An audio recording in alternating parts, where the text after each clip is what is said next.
purging is at last at hand. The day of doom is here. All that is evil, all that are lies, your parents, your leaders, those who would call themselves your judges, those who have lied and corrupted the earth, they shall all be cleansed. Good morning, good evening, good afternoon, good day, whatever time you're tuning into this podcast. Ahnaf and Kenaz are joined by a very special guest this week, another returning guest, Librarian of Celeano. If you don't subscribe to the Librarian of Celeano on Substack, you don't know what you're missing. Stop what you're doing right now. Go to Substack and subscribe to this guy. He's one of the most consistently brilliant writers I know on Substack. Greetings, Librarian. Glad to have you with us. Thank you kindly for having me. I need those subs because every time I post an essay, for whatever reason, I lose like 15 and then I have to regrow them. I think it's a common problem, though. I've hit that. I hit about. I need to reach that level. I need to reach that level of efficiency because, I need to manually kick people out. But the librarian has it on auto, so he just pumps the essay out, and all the rubes and the imbeciles they leave. I mean, I think they just unsubscribe when they get the emails for some reason. It just makes them angry. I love reading your stuff, but getting an email notification you wrote something, that's too much. And every time I write an essay, it'll drop down by between 5 and 15 people, yeah. And then it bounces back up, and then Oh dear, what is Substack doing these days? Crazy. Good sir librarian, you have something that showed up that was published about 35-40 minutes ago. Would you like to talk about it? So sure, yeah. Hot off the presses, my latest essay is called The Inactive Club. A lot of people probably catch this. I was making a play on the idea of the active clubs, those kind of radical sort of, I guess, white nationalist, sort of wingnut coded clubs that are out there where the young guys get together and fight and whatnot. And I was comparing that to sort of the Trump administration and the general Republican normicon response to this big wave of leftist violence that we've seen lately. A lot of urging people to stop it. I call it the please stop it cons. Other people have said the strongly worded letter cons. I've seen both. I kind of threw both those in my subtitle. Yeah. Where, I mentioned in the article, Ted Cruz comes out and he just this needs to stop. So, well, I mean, it doesn't need to stop. It'll keep going as long as it's allowed to keep going. And, if you think it needs to stop, then the implication there is that if it won't stop on its own, you need to stop it. And I think that's where a lot of these guys are kind of coming up short. They just don't want to cross that line. They don't want to go beyond that point of liberal comfort where there's a liberal solution to every problem. We exist within liberalism. There has to be some way to deal with this liberally. And they're just wedded to this view of the Constitution that I think is outdated and certainly not functional for our time. I wanted to also, because I'm seeing this a lot, especially on X, where you're getting really, people I respect. Aaron McIntyre is on there. Matt Walsh is on there. A lot of people on there saying, do something, do something, do something. And I like that urgency, right? But I want to try to give the Trump administration a little credit. Coming out in the press conference and saying we're declaring, first of all, he already declared Antifa a terrorist organization. And now he's come out and saying that we've got a full strategy worked out, a whole of government approach to this. We're going to start rounding up people and arresting them. And more importantly, going after their funders, going after the enablers, going after the people that pay for all this stuff. I understand that takes time. I understand the sense of why don't they just round everybody up like January 6th? Because January 6th, they didn't care. It was easy. There were thousands of people there. They had everybody's picture. Antifa is harder to go after. They don't have everybody's picture. There aren't thousands of law enforcement officers on hand every time these people show up. It's more, I'm trying to give them some kind of credit. I'm not telling people to pump the brakes, keep chimping, but also, understand the logistics and the challenges involved in this and try to give them a little credit is my point. Yeah, I see that. The one thing I would note with like Antifa is like, okay, yes, it's it's a very loosely put together organization. It's organized. I heard somebody say it. I think this is absolutely correct. Pretty much the same way ISIS is. You join ISIS by declaring yourself in sympathy with ISIS and then finding other ISIS affiliated people. Yeah. In fact, that's the way a lot of organizations are within like the Middle East. So it's like that. However, okay, well, every time Antifa people get arrested, it seems there's a bunch of lawyers on hand to come in and immediately start running defense for them. Now, these lawyers have names. These lawyers have bar licenses.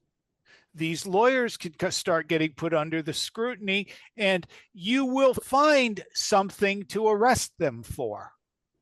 Mm-hmm. You do that to a few people. You bust a few attorneys for being involved with Antifa, they wind up losing their law license or they wind up doing prison time. Suddenly, it's going to be harder for Antifa to get that kind of support. You go after some of those rich people that are funding the protests and you start freezing their bank accounts. We learned that that works. It's been used against the right before. You start using it against people like, oh, that trust fund of yours. Well, we've just frozen it. Yeah, I mean, that slows shit down real quickly. I think, so one of the challenges, like you mentioned, when you're going after Antifa is, all right, so Antifa is a terrorist organization, terrorist movement. How do you establish someone belongs to that, right? So, I'm a college professor. I say, yeah, Antifa, I like that. Does that make me a member? What do I have to do? Well, if a few people started losing their tenure or losing their positions at colleges because they got a call, sort of the way that the social media networks got a call like, hey, you got these professors here seem to be supporting Antifa causes. And that's a nice chunk of federal change we're sending you. Be a real shame if it disappeared. So, yeah, but we're talking about two different things here, right? On the one hand, we're talking about putting people in prison for crimes, and we're also talking about deplatforming, canceling, whatever you want to call it, right? Okay. So if I'm a professor who goes in there and says, I support Antifa, I think they're great, I think all this stuff like that, but they're not actually committing any crimes to where they're part of this organization, fire them, defund them, whatever like that, but that's not going to be the same thing as like jailing them. What people want from the Trump administration is putting people in prison, rounding them up. And I'm talking the next. Yeah, this is that's kind of the issue though. The issue is that this is the playbook from like the mid 2010s employed against primarily the right wing or what have you, right?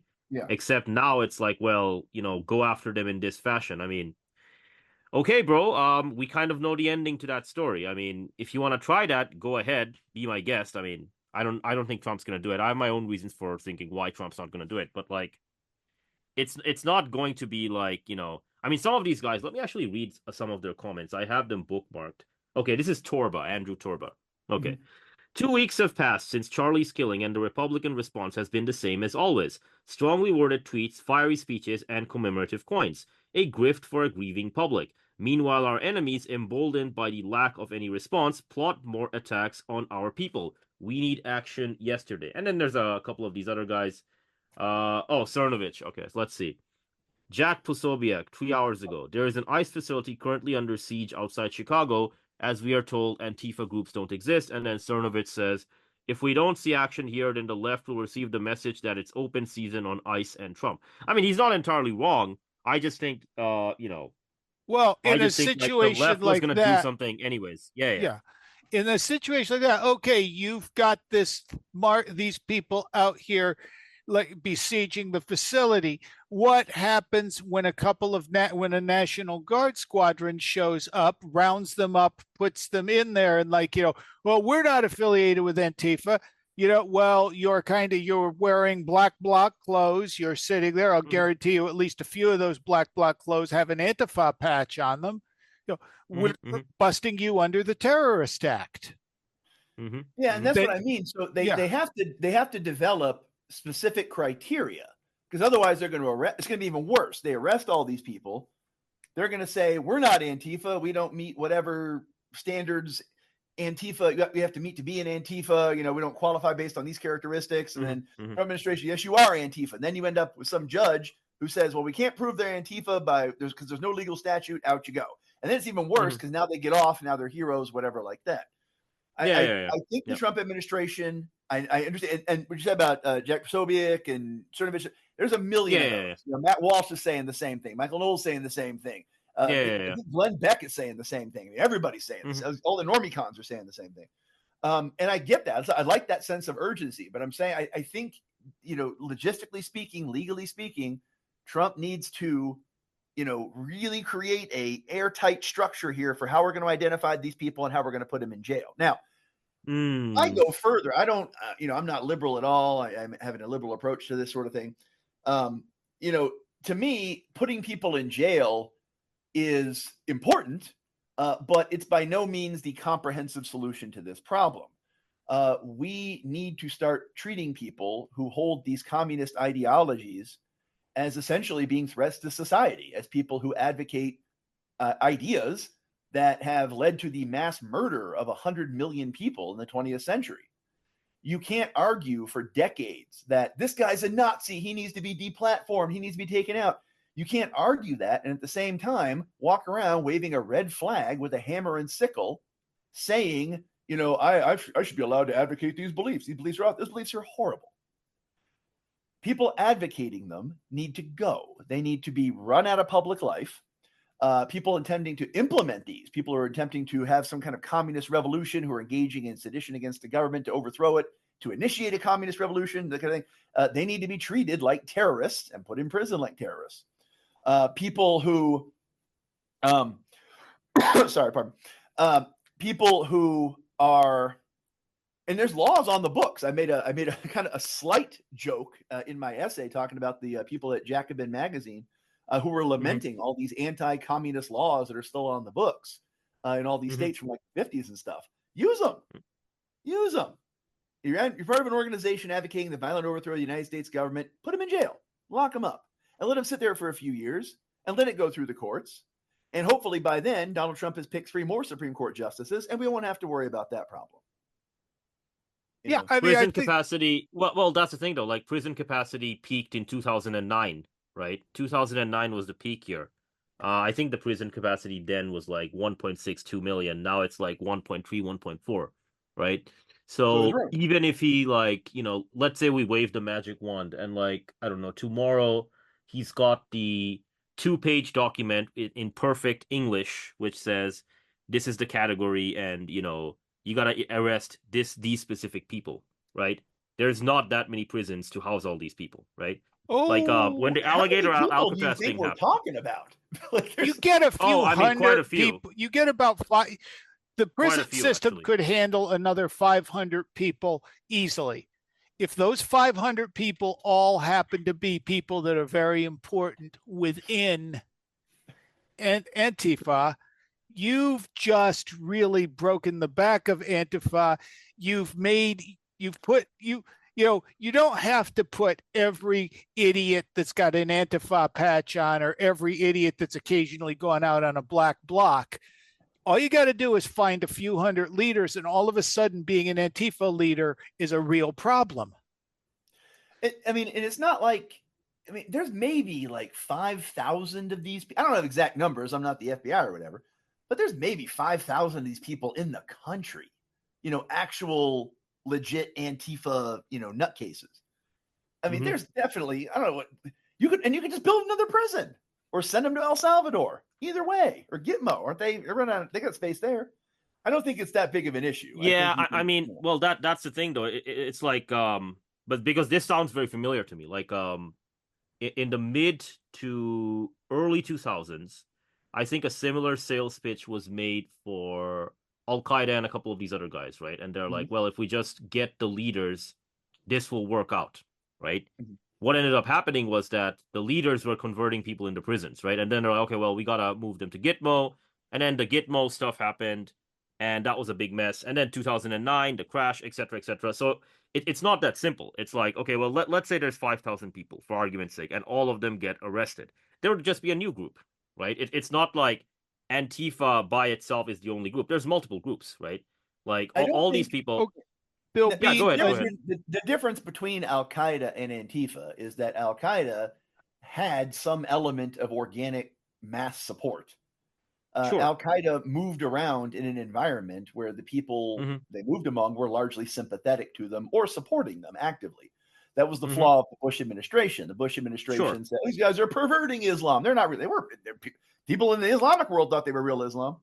Antifa does not have broad mass support. The United States, people of the United States are not gung ho for anarcho-communism.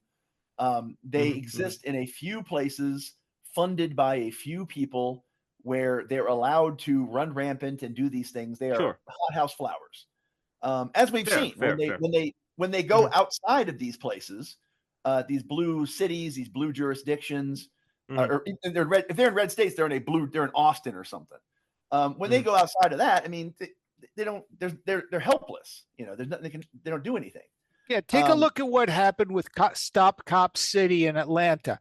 Yeah. I remember hearing that. It was just like, oh, I was in Georgia for a few years. Some people left their heart in San Francisco. I left a big chunk of my liver in Athens, Georgia. I mean, I was at the U of Georgia. So it's like lots of people do that. But it's like, okay, when I saw like, okay, you guys are coming to Black Bloc up against the Atlanta City Police, the Georgia State Police, and the Georgia justice system, you're not going to get the kid glove treatment you get in California or New York. And Atlanta, so they exist in Atlanta. I'm familiar with Atlanta. I used to live in that area, and they're in Atlanta. Antifa's in Atlanta. They hover around like the very middle of downtown, but even there, it's not a big presence. They get the cops, even in a liberal city like Atlanta, they get arrested. Stop Cop City. It was not stopped. They were living up in trees, and they were kind of content to let them sit there rather than make an issue of it. And then one of them apparently started shooting at the cops one day, I think was the story, and they shot him. And they tried to raise money off him, and it was just ridiculous. Yeah, and when they tried to raise money off him, the state of Georgia went after the people that were funding them. They started hitting them with RICO statutes. Yeah. And it's like, I remember explaining to people, there was a lot of legal complaints about that. There was a lot of outrage from the left. But here's the thing.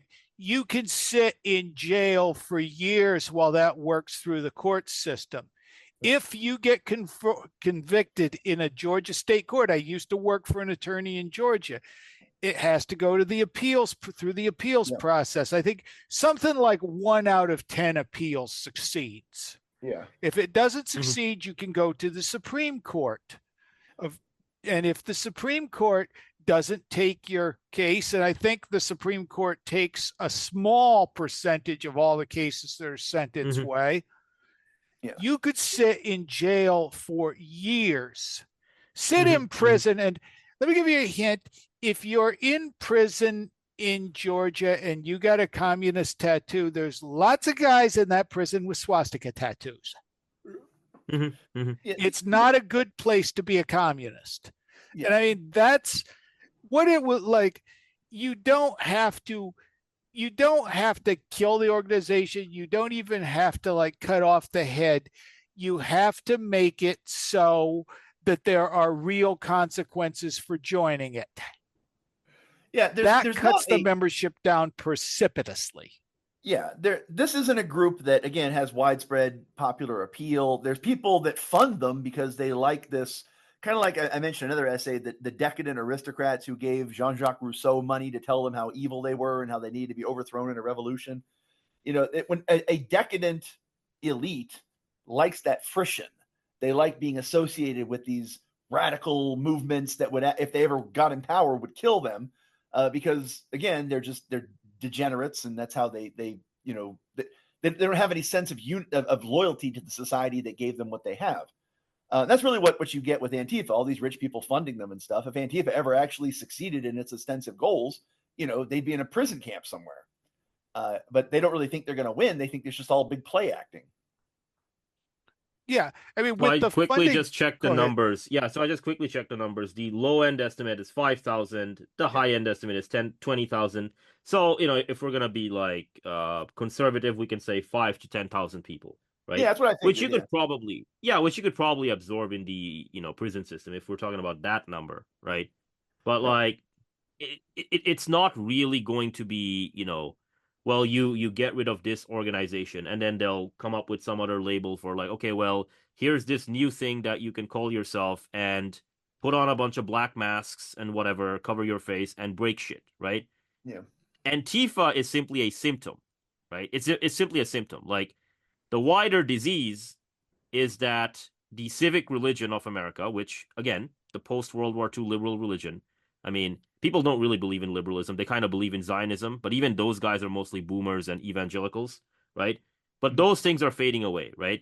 And people don't really believe in anything other than those things. And so now what's happening is a couple of the people, they become like, crazy, pansexual, lefty, whatever, letter people, add 50 adjectives here, right? A couple of Mhm. the other people, they go on the other way, right? And so on and so forth, right? And so it's like, yeah, let's say you arrest 10,000 people. Okay, fine, whatever, right? They're in jail or whatever, and you've taken care of them, right?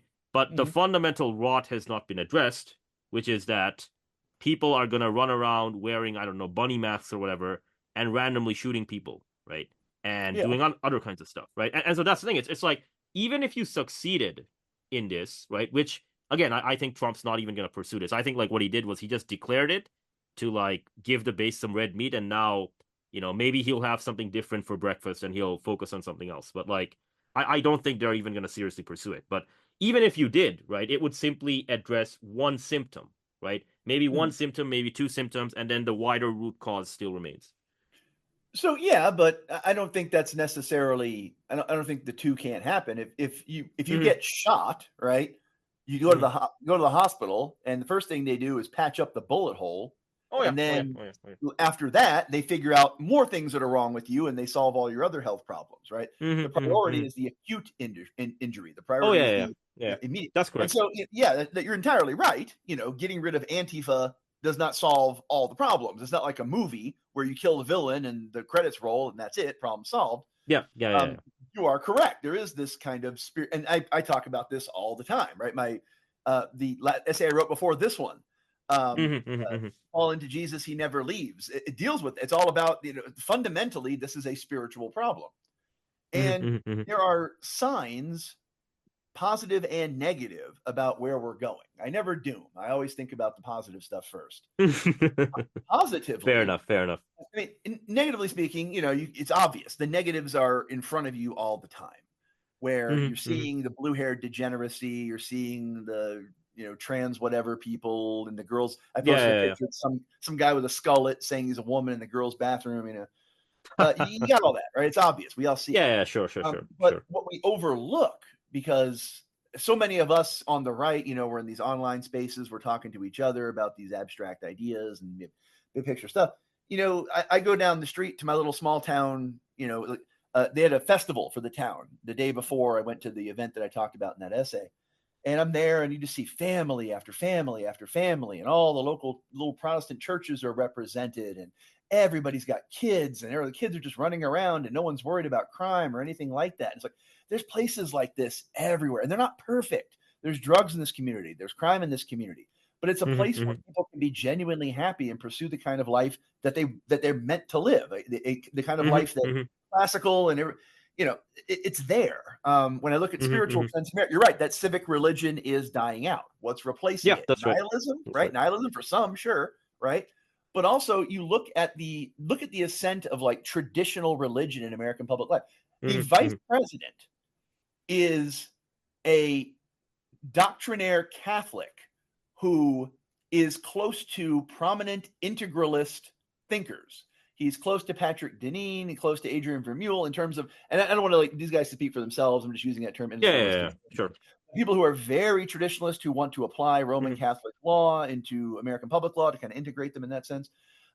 You've got him, retweeting, raw egg nationalist. He's out there talking. Mm-hmm.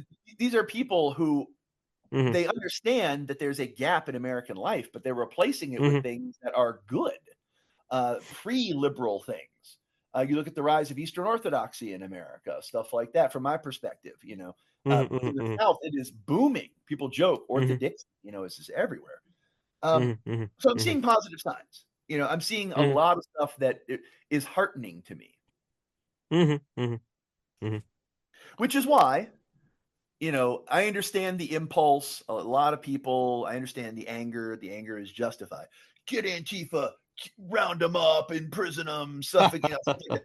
My hope is that stuff like that will mostly, or hopefully even entirely, be unnecessary. My hope is that these people see reason. And that's what I said. I didn't say it was I didn't say it was my prediction. Yeah. My hope, right? Got it. Yeah, I believe, when I believe in Christianity, I believe in religion, I believe in its power to change people's lives, individually and collectively.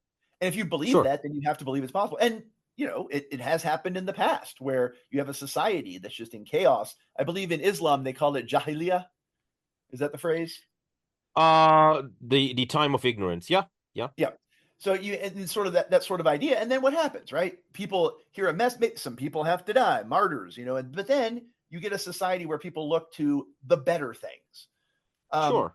A lot of those guys are in Antifa. They're out there, and they're there because they're looking for meaning. They're willing to go out and get tear gassed and beaten up by the cops and arrested and all that stuff. Great saints are made out of the same stuff as great sinners.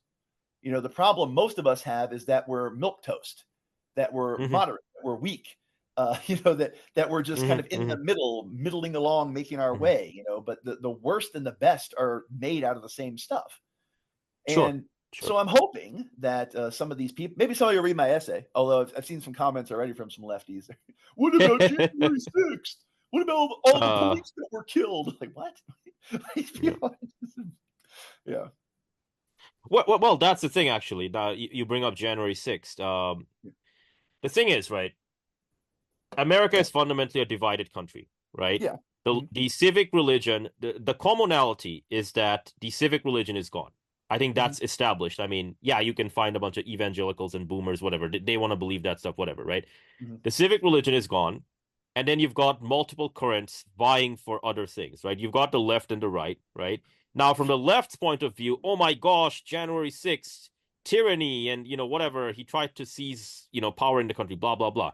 From the right's point of view, it's like, well, Charlie Kirk was brutally assassinated, and, this is a crime, and what have you. The thing is, right, the way in which the two groups, and it's not just two groups, it's multiple groups, but we're going to say the two camps view it is very, very different, right?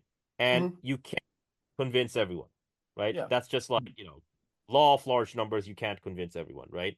You might get a few people on your team, they might get a few people on their team, but like, I don't think like right now, I'm sometimes I go on Twitter to waste time, right? I'm writing something right now, so I'm not on Twitter right now. But sometimes like I go there and it's like people saying, well, we got to get them. We got to do this. We got to do that. We got to get them fired. And I'm like, okay, sure. Let's say you get them fired. Let's say you get 100,000 of them fired or whatever. Like, they'll find another job, man. They'll hold a grudge against you, and maybe a few years later, they'll come after you again. So it never ends, right? It's like one guy fights, the other guy fights. Push, pull, tug this way, tug that way, right? And it's like, there's no end here, right? It's just fight till exhaustion, right? Yeah. And sure, you're correct, right? There's going to be Christians, there's going to be Orthodox Christians, Catholic Christians, etc. Obviously, there's the numerical aspect of birth rates. There's the thing that, okay, well, you can appeal to people with ethics and whatnot. Sure. I agree with all of that. But fundamentally, we're talking about what? 350 million people, right? I mean, let's just talk practically here, all right? You're not going to convince most of these people, right? Quite a few of them, sure, you might convince quite a few of them, right? But like, and imams in America talk about this all the time. Like if you listen to any of their khutbahs, a couple of my bros who live in the States, they tell me, they're like, the imams know that, look, not everyone's going to convert to Islam tomorrow, right? It's not going to happen, right? A couple of them will, a couple of them won't, right? And that's the thing. It's like, let's say everything goes correctly. Let's say we wave the magic wand. Trump's not fucking like, he ate something random for breakfast, and his mind is like, no, Trump is laser focused. He just does everything. He arrests 20,000 Antifa. He does X, Y, and Z. Well, okay, what he's basically done is the other side, quote unquote, and we can call them lefty or whatever we want to call them, right? From the other side's point of view, Trump is just being a vicious autocratic dictator, and we simply have to fight him more, right? Like, what's the name of that book? It's like When Prophecy Fails, right? Like, if certain requirements are met, right? If 5 or 6 requirements are met, if a guy sees his worldview getting shattered, right? 5 to 10% of that subset, they go, you know what? I'm just gonna double down even more. I'm gonna double down even more and fight back even more, right? And that's the point I'm trying to make, which is that I don't think this division is going away, right? I just think what's gonna happen is these guys are gonna fight each other, and it's just gonna be like this tug and pull and what have you, and then you basically saw that towards the end of the Soviet Union, especially with like Gorbachev, right? Gorbachev is like doing this thing. One team's like, Gorbachev is the best guy ever. You know, he's gonna turn us into fucking Sweden or Norway or whatever. And then the other guys are like, oh my gosh, Gorbachev, you damn traitor, right? You're betraying the motherland, right? I mean, when these two guys fought, it wasn't like one guy defeated the other guy. It was just like push and pull, tug this way, tug that way. And then the social apparatus fell apart. Why? Because everyone ran out of surplus, right? And that's basically like my verdict on this whole thing. And I've been watching this Charlie Kirk thing. I'm less interested in like, who killed him or whatever. I'm not interested in that. I'm interested in the secondary and tertiary effects. And what I'm seeing right now is the same dynamics of we got to get this guy. Then the other guy's like, no, we got to defend ourselves. And then the third guy's like, do this, do that. And it's just like, bro, you're repeating the same script, man. I mean, I'm sorry, but this is like, this happens in human history all the time, right? One guy fights, the other guy fights, exhaustion, and then a third or a fourth group shows up, right? That's kind of what I see. But, rant over, I guess. Yeah. Well, yeah. I think the thing with Charlie Kirk, I wrote an entire piece on this and, just did a notes at the end of time on it on my new YouTube channel. Like and subscribe. Nice. But there we go. It's with subscribe, the thing folks. I noticed with the Charlie Kirk assassination, and that's really what it was. It united a lot of people on the right, and simply because Charlie Kirk was the most milquetoast Republican you can possibly imagine. Bingo. If they will cheer for his death in front of his family, they would cheer my death in front of my family. That brings people together. A lot of people, what I think one of the things I could see is a lot of organizations that for a long time Republicans would hold their nose and refuse to associate with, people like the Proud Boys, people like those more right-wing militias and stuff, start becoming, more tied into it unofficially, the same way the Democrats have used the black bloc in cities to cause riots and try to cause color revolutions. Now, the thing with the left is it divided the left because let's stop demonizing each other. A lot of people on the left are horrified by the idea of political assassinations, and rightly so. And, they weren't really there were people who were just like, y'all motherfuckers are celebrating this. I'm out. Yep. There was also a number of, I think there were a lot of people on the left who were shocked that after years of getting away with this kind of behavior, suddenly they were being held accountable for it. And I think that brings up quite a few of them got fired. Yeah, quite a few of them got fired, like about a few tens of thousands or whatever, right? Yeah. And they were like posting about it for social media for a few days. Yeah, that's right. Yeah, I going back to this idea of unity, as being sort of, we have you had mentioned earlier about the idea of American civic religion post World War II and stuff. And yeah. The thing is, unity in and of itself isn't really a goal or even possible. There's not really any point in American history where everybody within the United States is just on board with one particular vision of America. It's never been that way.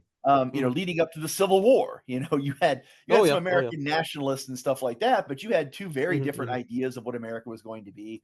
You had different ideas after the Civil War. You had even, you're talking about the American civic religion. So you got let's say it starts in 1945, right after World War II, right? Yeah. You got the 1950s, which is the real radical decade, when you get cultural Marxism, you get the civil rights revolution, you get sexual revolution, the pills, the 1950s. The 60s is just when all that stuff took effect.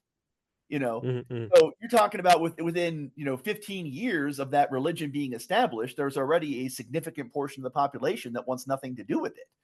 And moving forward into the Cold War, the 1980s, I mean, there's never been this period where Americans are all united behind a single ideology. What gives us that impression is that it has this sort of cultural preeminence.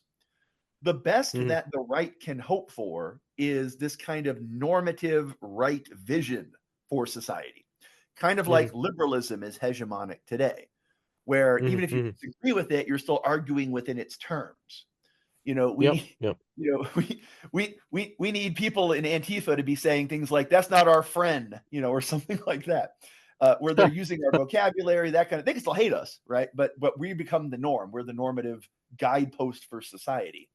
The idea of getting people canceled. I want to address this too, because both of you. Yeah, sure. I've talked about this. I took some heat for this back. 8 months or so. We're now back in July of last year when Donald Trump was almost assassinated. There was a huge wave of this too. Everybody trying to get everybody fired. They got the Home Depot lady fired. Yeah, that one. Yeah, I saw that. Yeah. Yeah, a lot of people were amped about that. I took the stance. I said that's bad.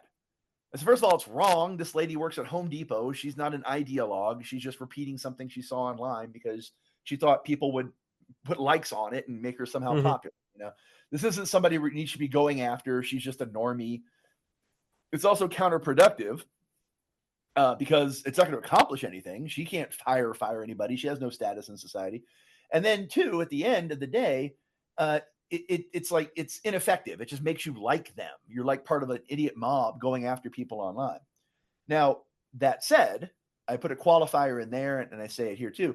People in responsible positions, people who are in education, people who are hiring people who work for the government, they need to be canceled for this stuff. If they're on there saying, Charlie, I'm glad he's dead, they need to go, especially if you're in education. There's no place for you in that.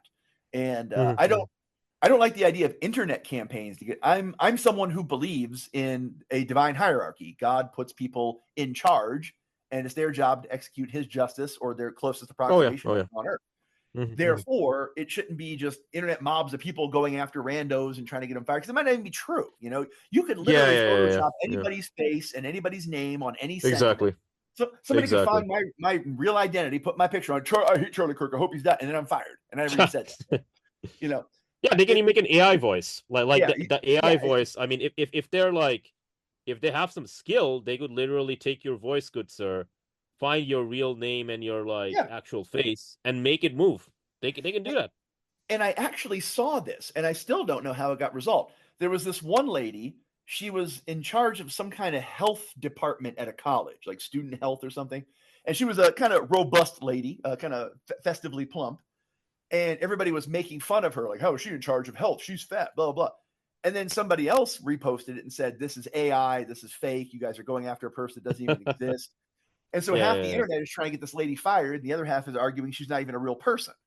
And I don't know which it was. Well, this is the fundamental, this is the fundamental issue, actually. And thank you, good sir, for bringing it up.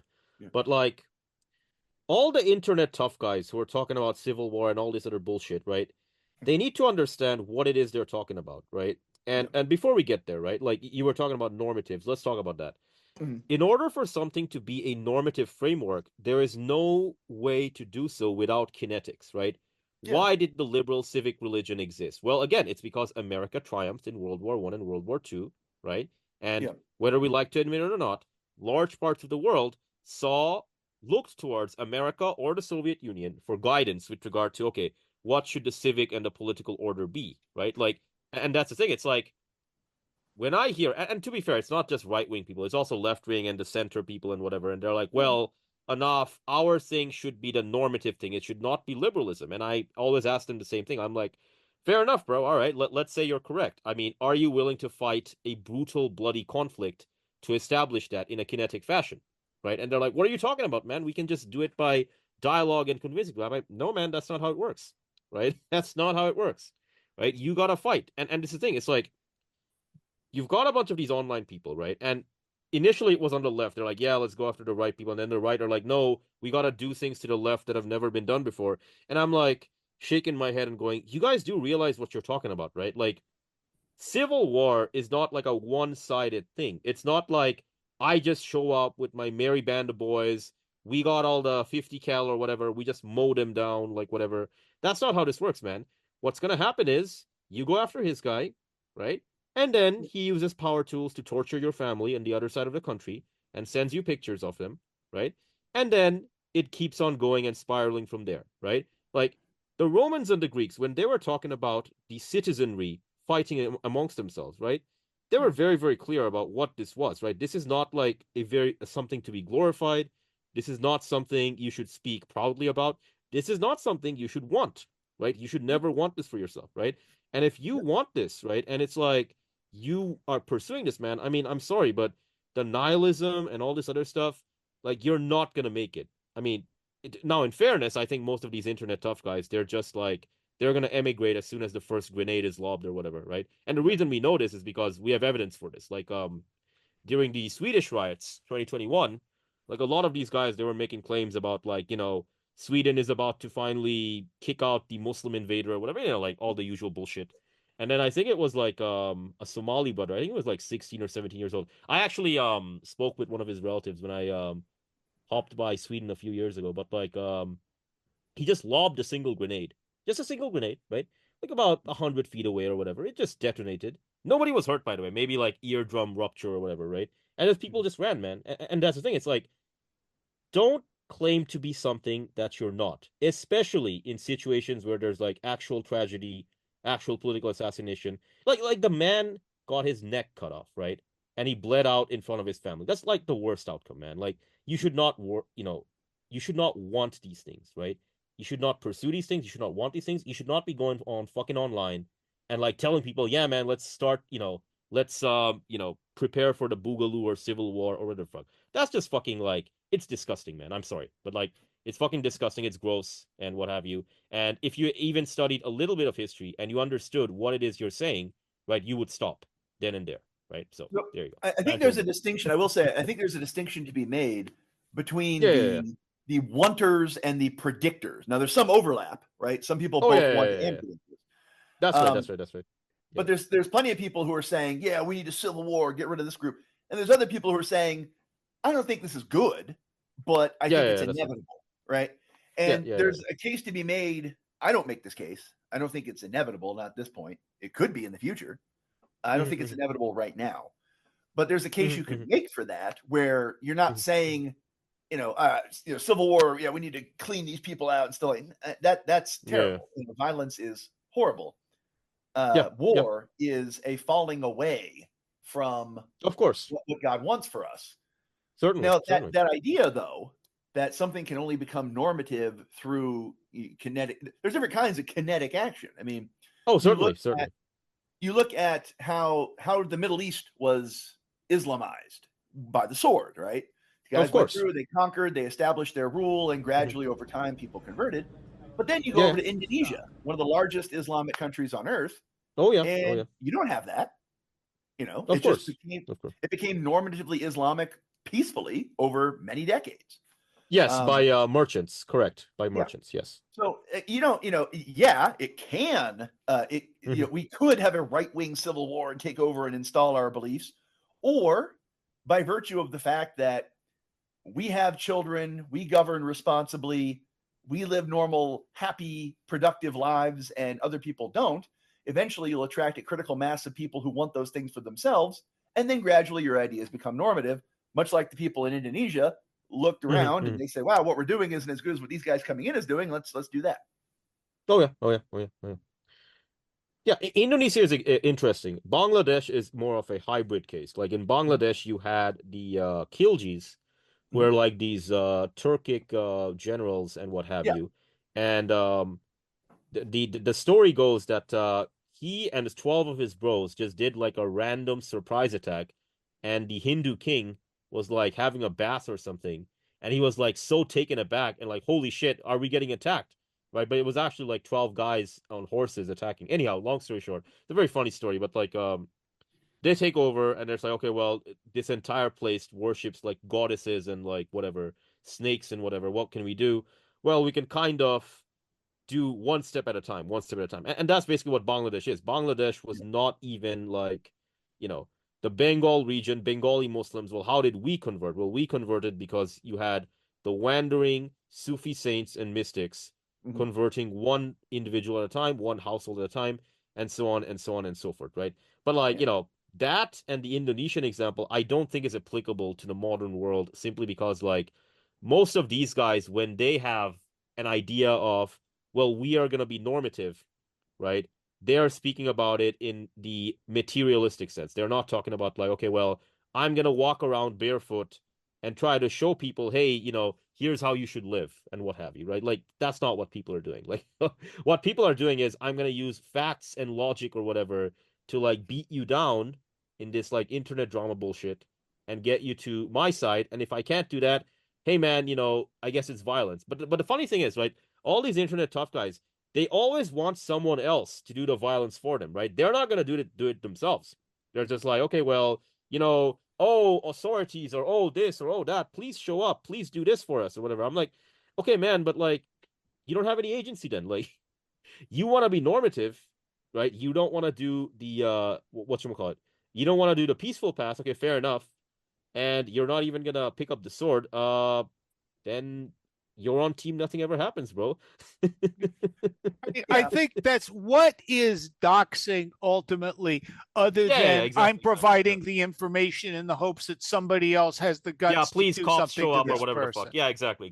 Yeah, I mean, that's just getting back briefly to something that we had touched on earlier. Like, I don't particularly like the idea of cancel culture, and I don't like it when the right does it any more than I liked it when the left did it. Here's the question, is it inevitable?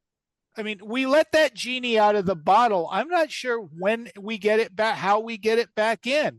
I mean, it's like, I'm not saying they started it, but it's like, I think that's one thing we need to learn from the left is the tactics you use today can be used against you by the opposing side tomorrow. Yeah. It sets the precedent. It's at like, if you set the precedent or if the other guy sets the precedent, right, then the rules of engagement change, right? Like, Charlie Kirk was not even a politician. The guy was an influencer, podcaster, whatever you want to call it, right? My prediction, right, and I'm not a wanter, I don't want these things, but my prediction always was that America would enter a new age of anarchy when, like, you have, like, a sitting congressman or a senator or whatnot brutally murdered. And it would be, like, captured on camera, and everyone would be, like, spreading it around for 12, 16, 24 hours.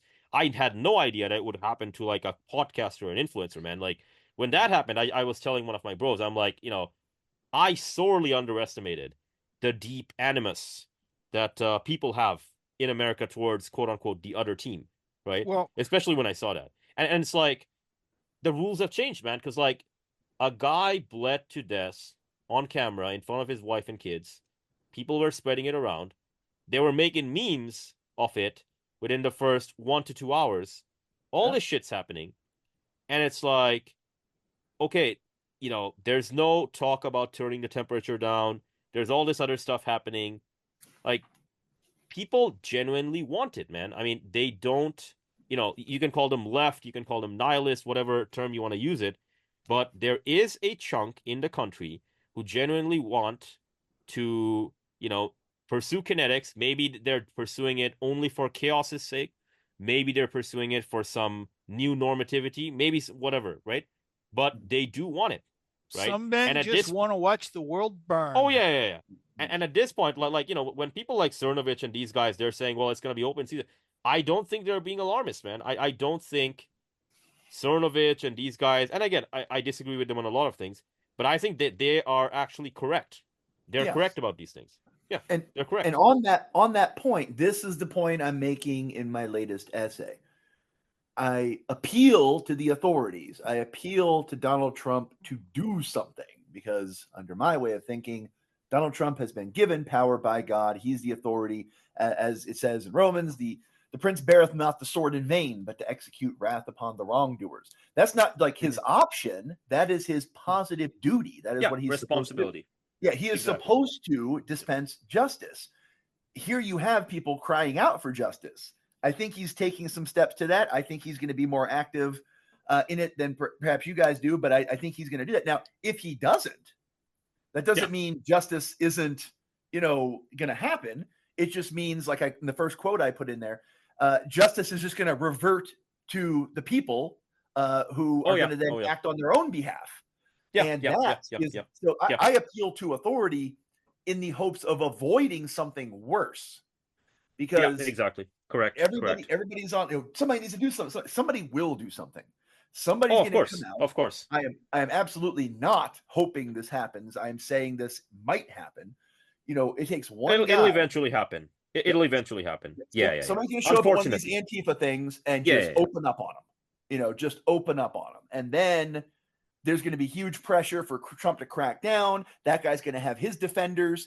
They're going to say he was defending his community from these, and then it falls apart. Then it's horrible. If that's coupled with some kind of political assassination or something, that would be so. Disaster is definitely a possibility.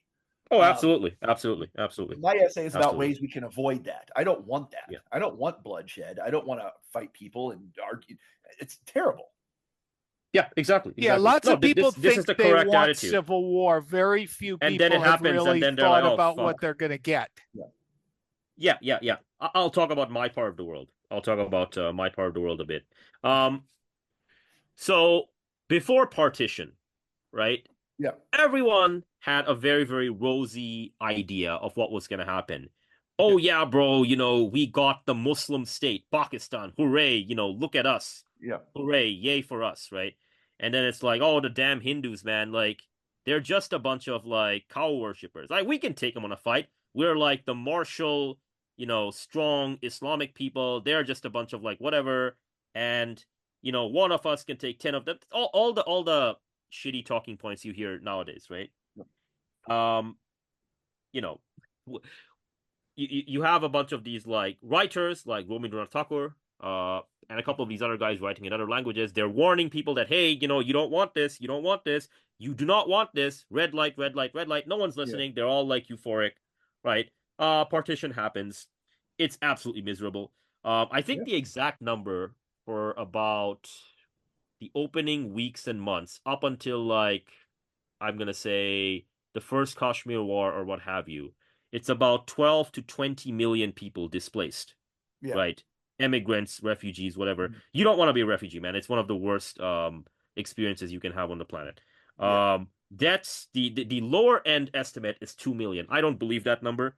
The reason I don't believe that number is because my part of the world is very, very hot and humid. So if you have a corpse, the corpse very, very rapidly deteriorates. So I'm going to say it's actually not 2 million. It's probably closer to the 5 to 10 million range, right? That's what I would guess. Oh, yeah. And long story short, what actually happened? Like, all this, like, all the Muslims were like, oh my gosh, yeah, it's the damn, Hindus. We can take 10 of them, one of us. What was actually happening? What was happening was, partition happened, and overnight, neighbors were killing neighbors in sneak attacks. Father was against son, brother was against brother, relative was against relative, right? And it wasn't like this glamorous, yeah, man, I take my machine gun and just mow the motherfuckers or whatever. No, it was like, you're having tea at like 7 o'clock in the evening. Guy just comes back behind you and just clocks you, right? Or in our case, it was like machetes and whatnot. Like, most of the killings were being done by machetes. A couple of people had firearms, but, like, the population was like less than 1% properly armed back then. Yeah. So you have this. You have people actually, the majority of people died on the road, right? So they were walking around, and the thing is, right, and here's something to really understand. America has a much more tyranny of distance than the subcontinent does, right? Oh, yeah. The subcontinent is like 1/3 the size of America, right? You can still kind of walk around a bit, and, oh, look, there's some farmland. I can steal some fucking fruit or whatever. America is just filled with roads and highways and fucking bridges everywhere, man. Like, if you get a genuine civil war, a lot of people certainly are going to die from the shooting. There's obviously the ambushes. Okay, at 3 a.m. in the parking lot, you get ambushed by like 10 dudes or whatever. Look, all of that's true. A lot of people will die that way. But the main deaths, and like Sir Cleveland, he had an excellent essay on it. And he also linked some resources where like a bunch of these like guys, they went through all these examples in history. Uh, but like the main way people would die would be starvation, dehydration, and getting robbed and mugged and fighting one another in a brutal Hobbesian anarchic fashion on the roads, right? So when these like, and I really want to emphasize this, when these fucking internet tough guys, I don't care what you are, left, right, center, whatever, right? When they advocate for civil war, they're not just advocating for killing their fellow countrymen that way. They're also advocating for putting themselves and their families and their loved ones through that ordeal, right? And I do not want that for anyone, right? And I think, you know, if you're like a rational person, you should not want that for anyone either. So there you go. Yeah. A lot of rants today, but sometimes you gotta do it. Yeah. Where I am in America, I live in the South. I've lived in the South my whole life and never wanted to live anywhere else. And the area around me is, I'm sort of on I'm close to a border, and the people on the other side of the border in the other states, they live pretty much like the people like here live. It's an area that theoretically could be largely self-sufficient. There's all kinds of farms and stuff like that. There would be a massive exodus from the city about 100 miles south, everybody marching out. And those people would be the ones I would worry about the absolute most, because the nearby city, you know, there's, I don't want to say a specific number, but there's hundreds of thousands of people, and they've got 2 weeks worth of food in that city, you know, if they ration it, which they won't. And then they're all going to come pouring out, and probably a good 20% of these people can't run their own lives under normal circumstances. They're wholly dependent on the state. Speaking of Georgia, right? When I used to live there, I got I saw this news clip from Clayton County. If you know Georgia, you know Clayton County. It's an absolute toilet south of Atlanta. And they had these people where their food stamps did not reload. So they get food stamps on the 1st and 15th of every month. The next 1st came around, and they just, for some computer glitch, they didn't reload. And people were bombarding the food stamp office saying, you know, what are we going to do? We're starving. We have no food, no food. These people had no food whatsoever. And they were waiting for that card to reload so they could go get it again. They could not budget for 2 weeks.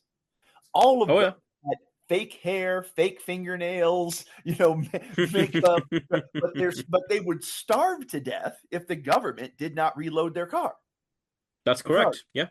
And that's correct. Multiply that by millions of people, and you have this, this wave of humanity. It's going to come spilling out, and it's going to be it would be a disaster if that happened. Yeah, Sir Cleveland called it the Golden Horde, and I think previous people also used the term. It's the Golden Horde, basically. It's kind of like if you take the movie concept of a zombie horde, and then you gave it like, you know, some level of autonomous intelligence. Right, that's what you would get, right? Obviously, it's not like a fucking supercomputer, like it's not that quote unquote smart, but it can behave in very, very brutal ways, right? And I forget, was it like Saxman or whatever, one of these like old school survivalist guys? He's just like, when the quote unquote event happens, right, whatever it is, right, it's going to be these like urban centers where like the Golden Horde congregates and what have you, right? Because again, most of the people who go on the roads, they're going to perish on the roads, right? And you know, there's only so much you can do with regard to like what was that rule? It's like 3 weeks of food, 3 days of water, 3 minutes of air, something like that, right? Yeah. So yeah, no, like I don't I don't think the tough guys who are speaking like this, I mean, I don't know if they themselves are like, you know, they live lives where like they're self-sufficient or whatnot, but like most of them would just leave, man. I mean, most of them would emigrate the moment shit hits the fan, right? And frankly, that's what I would expect of them. I'm like, bro, you're a civilian. Like, you should get the hell out of here. What are you doing here, man? Things are about to blow over. So, you know, And, if that's the case, like if you're going to leave anyways, and if you're just a future emigrant of the United States when it enters into that like thing, right? Why are you talking like a tough guy, man? Like, know your place and act your place. Yeah. Yeah. Historically speaking, I will say this. Yeah. I will say, historically speaking, with America, Mm-hmm. when there's war on the horizon, Americans talk real tough. Mm-hmm. Then a war starts.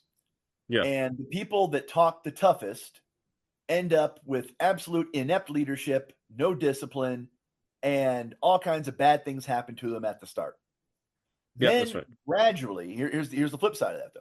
Gradually, they start to get serious, and serious people come to be in charge. And then it gets absolutely brutal. You look at the difference between Arthur St. Clair fighting the Indians, absolutely inept, left his scalped corpse on the battlefield, to Mad Anthony Wayne. You look at Idiot Custer, versus the actual army coming in under Nelson Miles, and Philip Sheridan suppressing Indians. You look at the War of 1812, how dumb that was when it started compared to when Andrew Jackson got put in charge and marched. It took the Civil War, right? The Union leadership at the beginning was completely inept. So you do have this situation where it will look real bad. It would look real bad at first, until sort of Darwin asserts itself and somebody climbs to power who knows what he's doing, and then that will that America has, that violent energy that is our chief characteristic, when it gets harnessed by someone who knows what he's really doing, that's when things get real bad. Up to a point, I think. I mean, I'm finishing something. I'm writing it right now, but it's gonna be pretty provocative. I could see that happening in our case, but where I see it happening would be among the cartel people when it becomes like, as America breaks down, when they realize, okay, we've kind of been de facto ruling these areas on the border. Why don't we just take them? And then you could start seeing those people organized as fighters. I mean, you now have the cartels are now getting access to drones. That's where you've got guys in World War II that you took off the streets of Louisville, Kentucky. They're working as a mechanic's assistant, never date of violence in their life. And you send that guy out to the Pacific, and a year later, he's flamethrowering people out of holes in the ground and cutting the gold teeth out of people's mouths and sending a polished skull home to his girlfriend.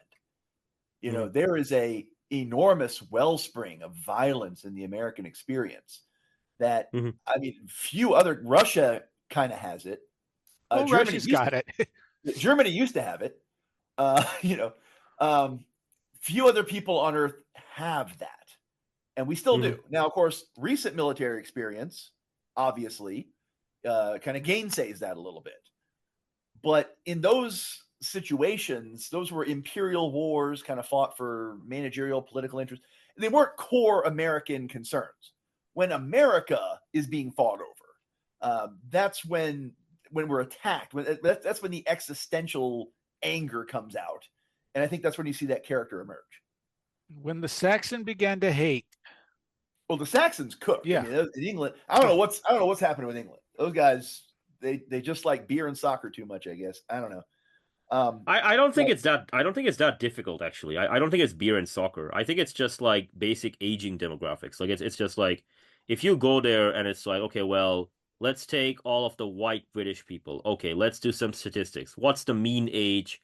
What's the median age? Okay, well, what's the mode? Well, the mode, I think, if I remember correctly, the mode just means the most likely value. So the most probable value, I think, was like 53 or 58. I mean, okay, bro, if you're 53, 58, maybe you were a badass when you were 20, but like testosterone starts going down by 1% after the age of 40. By the time you're 58, man, that's quite a bit of decrease. So you're not going to be the same guy, right? And that's what that is. It's like when that original British riot thing happened, and I saw people like ransacking the convenience store, I just said that, yeah, this is just like whatever, man. This will be over within a few days or so. It's like there's not going to be much after this, right? And most of Europe is like that. I mean, America is interesting. It's the official number is 38, so average age in America is 38, right? But if you take the white component, so we're talking about non-Hispanic white, it's not 58 like Britain. It's like at 53, right? Um, so, it's getting up there. It's getting up there. And that's the thing. It's like people like to talk about the 20th century and I guess sometimes also the 19th century.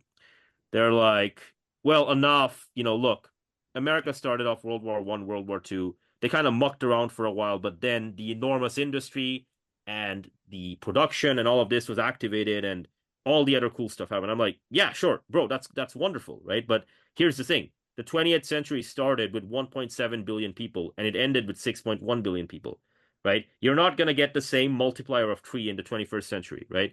You're dealing with a completely different ballgame. You're dealing with declining, contracting populations, and you're dealing with aging populations, right? So, like, for a lot of these countries, like, Maloney is the perfect example. They're like, well, Maloney betrayed us. She got elected. Why didn't she deport all the Muslims, right? Well, she actually tried to, right? She went to the courts. She won all the court cases, right? A lot of people don't know this. Like, the government wins all the court cases, right? And what happens? She picks up the phone. The Ethiopian or the Eritrean or whatever embassy, they just stay silent. They don't say anything, right? Yeah. And so at that point, it's like, well, is Italy going to send a ship with 10,000 Ethiopians or whatever, or Eritreans, and try to land there, and then Eritrea fires back and says, this is a violation of our sovereignty, right? And the answer to that question is no, because, like, Italy is filled with a bunch of old people. That, like, it sounds very simplistic, but I think it is that simple. It's just that Europe writ large and the West writ large now has a situation where, okay, well, is the kinetic option even open to you? And I'm going to have to say no, because, like, you can only be in your fighting years for so long.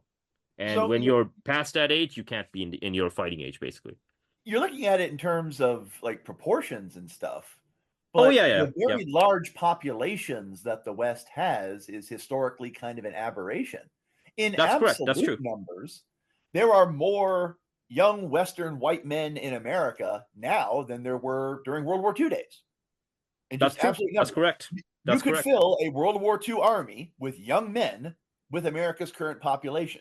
You could send off the same number of people Britain sent off to fight in World War II with the white population they have. There's a lot more old people, but there aren't any. Sure. Yeah. So I don't really think that they're limited in that sense. Now, some countries really are very bad off in terms of shortages of young people. Ukraine, even worse now.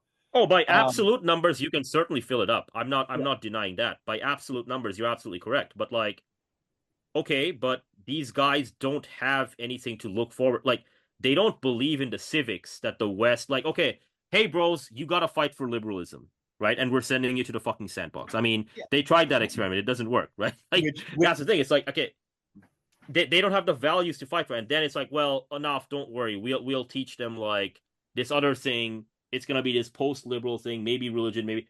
Okay, that's wonderful, man. But, like, half the country will say no. Like, one half will say yes, that's wonderful, that's amazing. Thank you for giving me this new thing. And the other countries be like, the other half, rather, is going to be like, oh my gosh, that's horrible, that's racist, sexist, whatever, and I will never, sign up for this, and I will fight you, basically, right? Which is like, yeah, go ahead. The Revolutionary War was fought in a country of American Revolution was fought in a country of 3 million people. George Washington never had under his direct command more than 12,000 guys.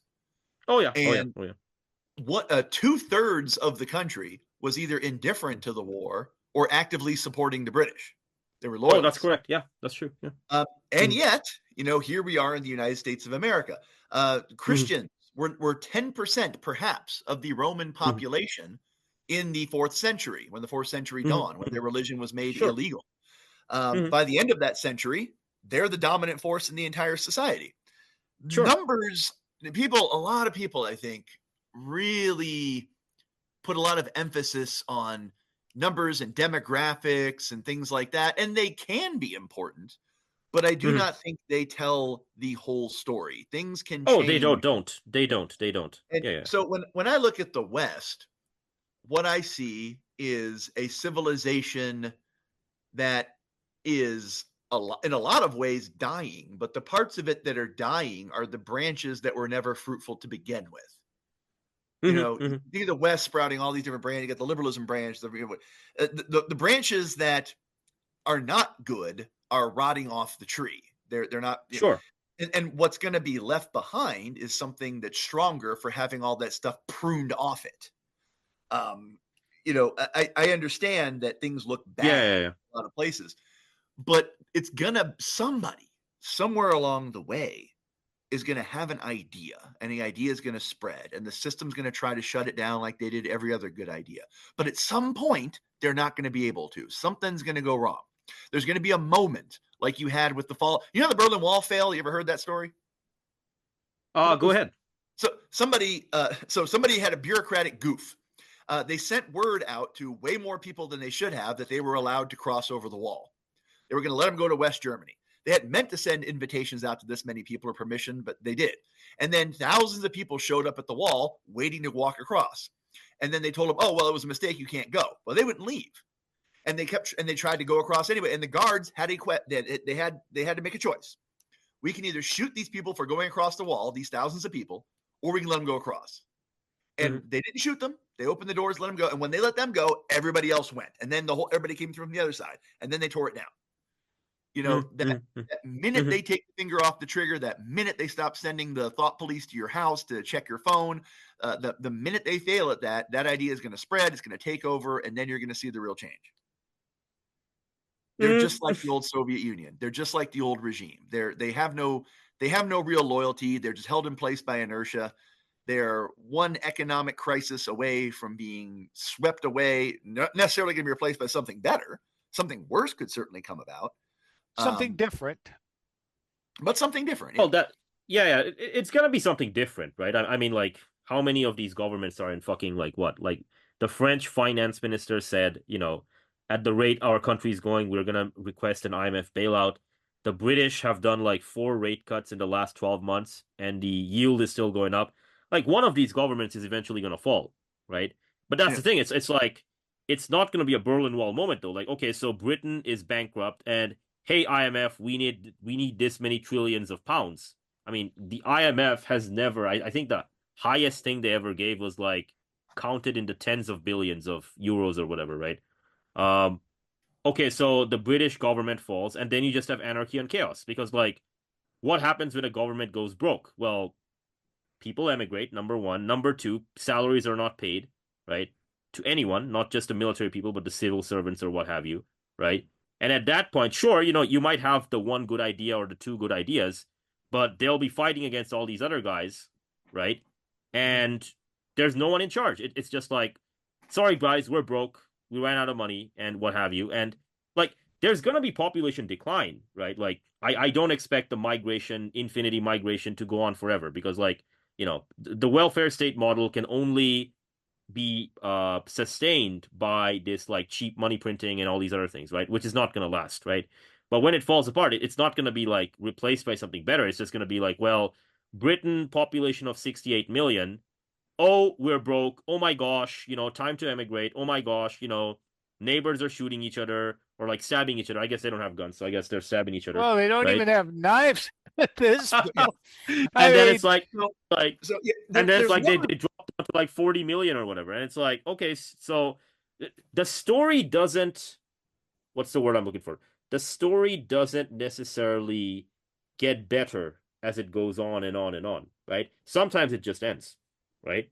Like, yeah, you can have something better, or you can have entropy, and entropy wins out, right? Which is, like, you know, I mean, the Japanese, for example, are the perfect case. Like for many years, people were telling me, enough, Japan will never accept migration, and, you know, they're so based and red-pilled and ethnocentric and whatever. And I just told them the same thing. I'm like, no, man, it's the same thing. It's mathematics. You know, they care about technology. They want economic line, GDP line go up. They want all this stuff.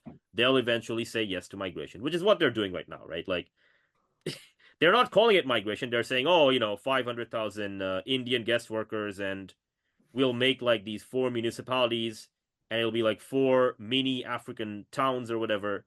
Like that's they're going exactly what Europe did in post-war Europe. Yeah. And look how well that worked out. That's the thing. Like I try to explain this to people, and they always like, oh, Ahnaf, why are they doing this? Is it because they hate us? No, man, they're doing this because they're out of ideas. The civic religion is dead.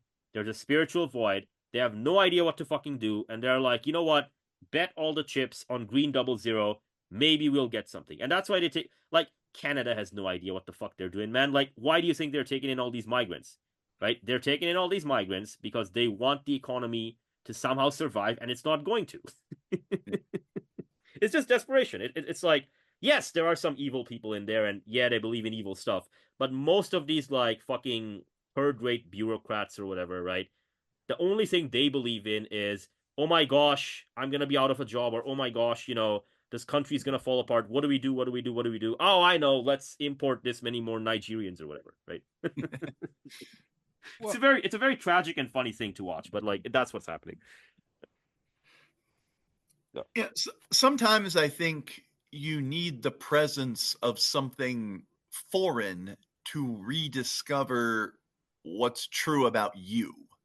Yeah, that's right. That's right.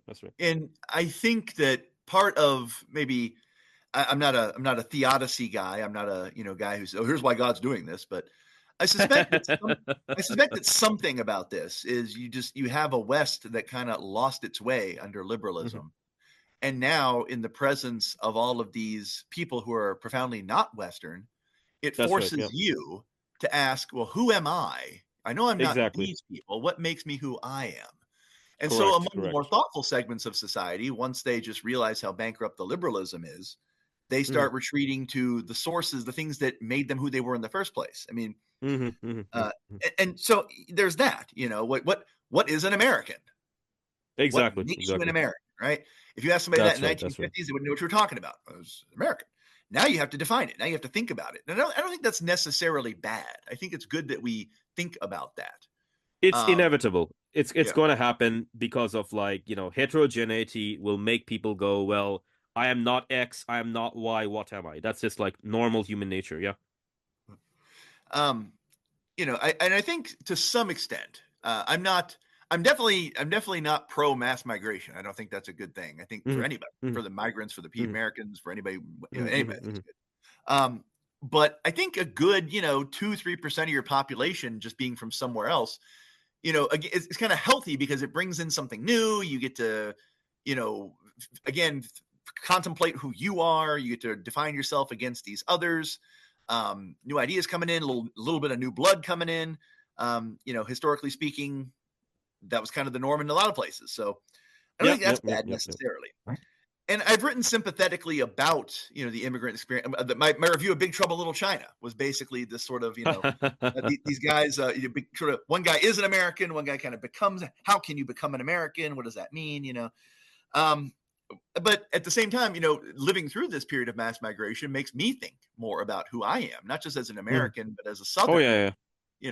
We're like the Scotland of America. We're this region of America that kind of got imperialized and imposed upon, and our culture was sidelined in favor of these people from another part of the country. And it all makes you think. Oh, exactly. Yeah. I mean, like, I don't. My attitude to mass migration is that it's a temporary phenomenon, right? I'm not for it or I'm not against it. I'm just like, this is like a force of nature and it's going to ebb away soon. Because again, the Western governments, and it is the Western governments, folks, it's not the fucking autocracies, right? The Western governments are about to go through a brutal period of stagflation and deflationary crashes, right? And you want to see mass migration stop and you want to see emigration, boy, you have no idea what you're about to see. Yeah, well, I mean, I think that's one of the things. Yeah.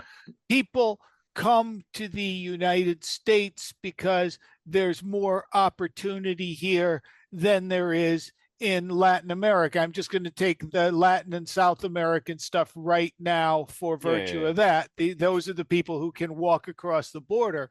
Well, That's right. if the American economy is not a lot better than the economy of Costa Rica, and that's roughly what would be looking like if we had a full-on 50% decline in the standard of living, then, well, we could just go to Costa Rica. Well, they do have jobs for us in Mexico.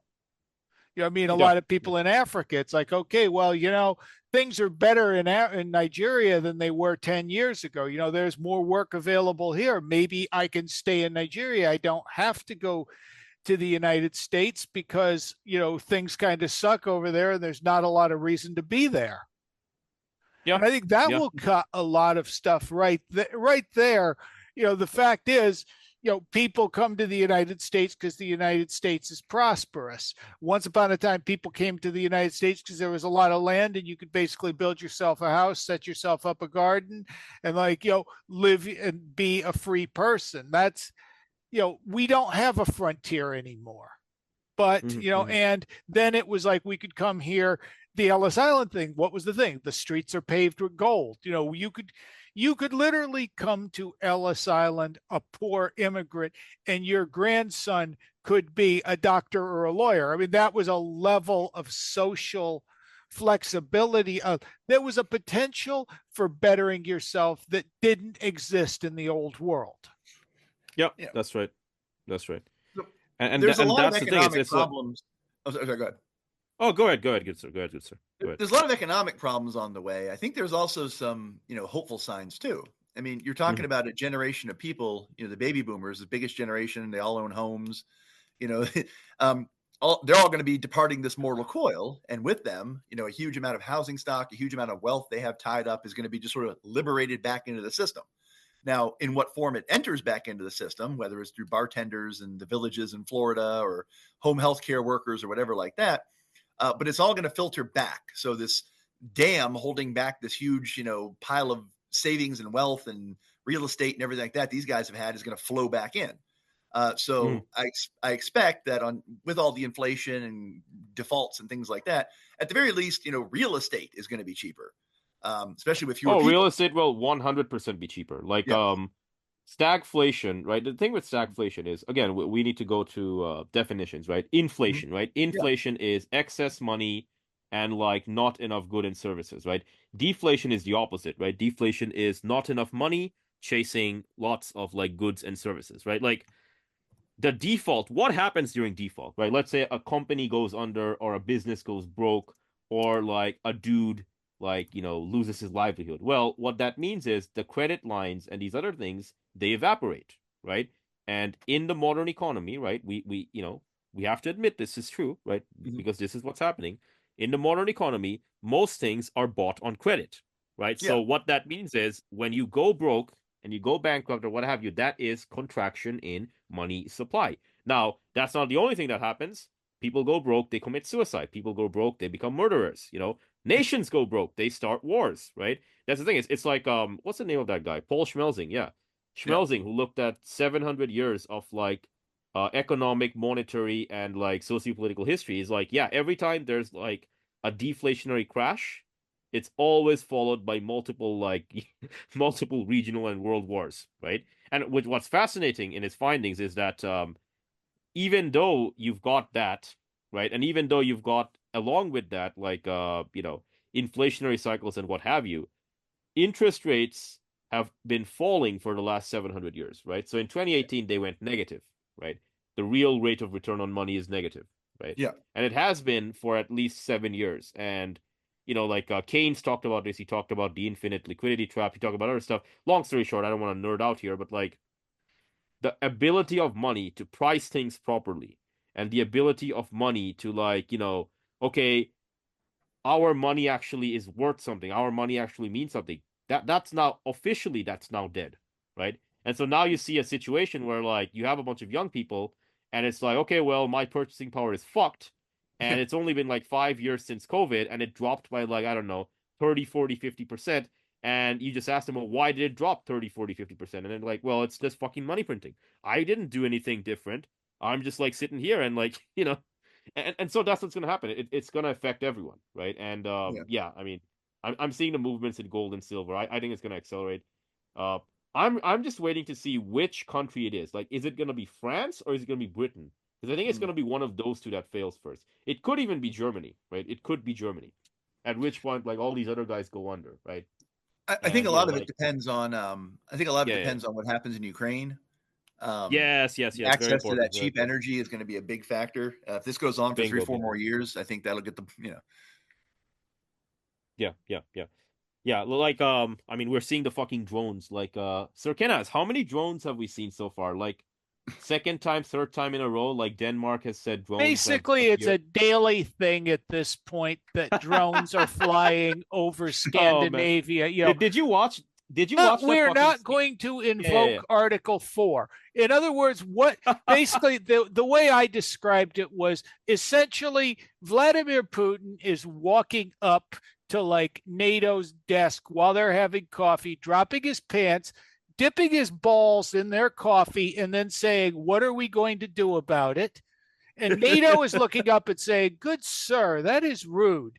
We're going to issue a strongly worded article explaining how you violated the coffee conventions." I mean, that's really what's going on here. It's a fucking disgrace, man. Holy shit. Like, fuck, what was it? Like Latvia?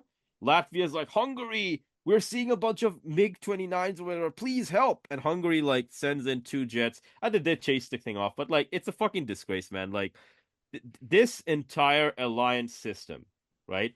And I think, what's the name of that guy? Like, Luftwaffe or whatever? Edward Luttwak. Yeah, that guy. That guy's interesting. Like, Luttwak. Yeah. Luttwak's an interesting guy. He's a smart guy, but for whatever reason, he always goes on these like weird pro-American like tangents. And I'm like, bro, you got no evidence for this, right? And it's like, oh, will Putin call NATO's bluff? European militaries are a paper tiger. I mean, buddy, if you're calling European militaries a paper tiger, America can't like even find spare parts for 92% of its ground vehicles, according to the Government Accountability Office. I mean, I'm sorry, man, but like you're not you're not helping here, right? But this is 5th century Europe. This is the end of the Roman Empire. Basically, well, we need to send like a legion in to fight off to drive off the Goths that have taken up residence here. It's like, what legion, sir? What are you talking about, man? What are you talking about? We're at that stage. And that's one of the things. Like, one thing I think is going to be really hard for America 100 years from now. I think people are going to be talking about our greatest achievement not being space so much as we created global trade routes. At no time in history before this could you design an item in New York, ship it to China, or have the Chinese build it, have the Chinese send out like a lot of the work to Vietnam or to Bangladesh or where have you, have them send it back to China, who will assemble it, and then have the Chinese send it back to the United States. You never had trade routes that safe and that big ever. And those trade routes are failing. Mm-hmm. Oh, they're failing in real time. And that's the thing. It's like, the Russians can smell the weakness, right? When I saw that drone incursion, and folks, I'm not saying Russia is going to invade Poland. I don't think they're going to do that, right? If it comes down to it, they might do a bunch of deep strikes just to kind of tell the Polish to back off, right? Because the Ukrainians are like doing all these like hits on Russian places, right? But like the drone, when I saw that drone incursion into Poland, and I'm like, yeah, this is like. This is going to be like death via 1,000 cuts. It's going to be this for the next several weeks and months, right? It's going to be Estonia, Lithuania, Latvia. It's going to be fucking Romania. It's going to be fucking Poland. Hey, I didn't expect Denmark, right? France was saying, oh, we saw drones near this airport or whatever, right? And they're like, oh my gosh, the Russians and their evil shadow fleet. They're like, the big baddie Iran. Iran taught them this bullshit, right? And now we have to deal with this. We can't walk around the Western capitals like and stay asleep, and we can't put our kids to bed or whatever. Like, shut the fuck up, man. Get out of here, right? So like, it's just funny to watch this, and it's just like, man. Oh, it's like that meme. Russia is collapsing. Like Schrodinger's Russia, right? Russia is collapsing, but Russia is also about to conquer Europe at the same time. That's the duality of the propaganda. It's like this paradox where, they're a gas station that masquerades as a country, and also they're going to take over the whole continent. It's like, well, okay, so the whole continent is worse than a gas station masquerading as a country. Got it. Okay, that's the implication. I just I wish I could speak these stupid fucking European languages, like Danish or whatever the fuck. I wanna actually like understand what this bitch was saying, but I saw that speech, not by this, but like that Moldovan whatever, like I think she's the president or whatever, and she's like, my fellow countrymen, the nation's sovereignty or whatever. I'm like, bitch, your country has like what 2-3 million people, right?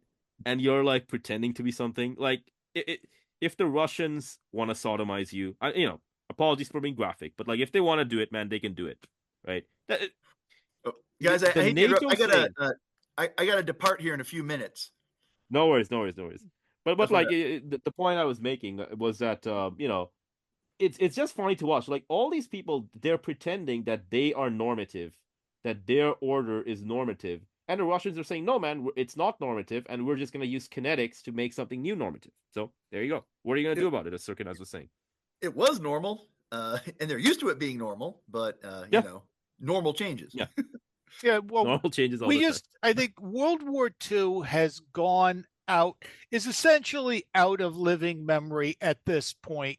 Anybody who fought in World War II, there's a few people left. Most of them are foggy about what they had for breakfast by the time lunch rolls around. I'm not disrespecting these poor old vets, but I mean, very few people lived through World War II who are alive today. Even fewer lived through the Great Depression.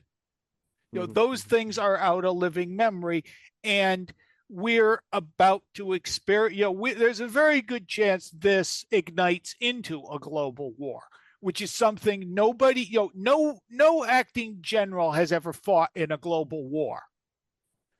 Soldier has, like, soldiers may have heard stories, not even soldiers, officers may have heard stories from their grandparents about World War II.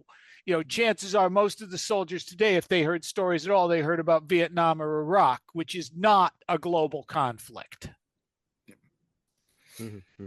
Yeah, it's I mean, I don't even know who would even have the capacity to fight a global conflict today. I mean, in terms of just the technology of getting as many people as we got from America from World War II overseas, and everything. I mean, who even has that kind of, China? But China, no. I mean, they don't have aircraft carriers on that level where they could, like, we were talking about. Probably be, it would probably be like a missile, but like a range thing, and then it would be like a lot of these like local and proxy forces getting armed.